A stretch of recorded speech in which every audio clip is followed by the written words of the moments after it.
دوستانو په بټي کوټ ولسوالۍ کې د مجردانو میلمانیو پر مالټو باندې خو دلته چې راغلو دا ودو والا هم ځانونه معرفي کوي وایي زه مجرد یم دا رې وسره چې موږ روغبړ کوو وایي موږ هم مجردان یو اصلي اوس د مجردانو ځای ته راغللې وروره سړی مو ګیر کړی دی او ودونه به راته کوي بار دغه نه به دې ځای نه ځي ګورم داسې را نشي تللی دوستانو د جنت وطن ښکلې میوه دا د بټي کوټ ولسوالۍ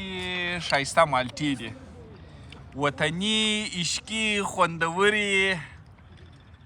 او قیمتونه یې هم ښه دي نو دا ځای په میلې باندې ارځي دوستانو چې پلا ورته راسئ د دې ځای د باغو څخه د دې ځای د ښایسته هوا څخه او د دې ځای د میلمه پاله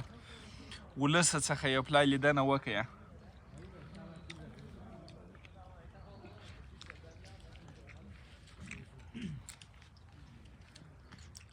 دا دلته چې نال چې کورونه یې په خبر کې ورته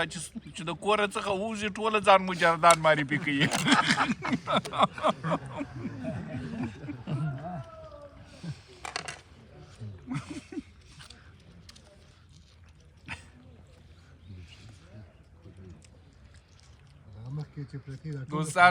دوستانو بیخي خوند کوي بیخي خوندور دي ماشاءالله داسې د اوبو ډکې دي ته اوبه دي پکښې پچکاري کړي دي داسې خوندورې دي ماشاءالله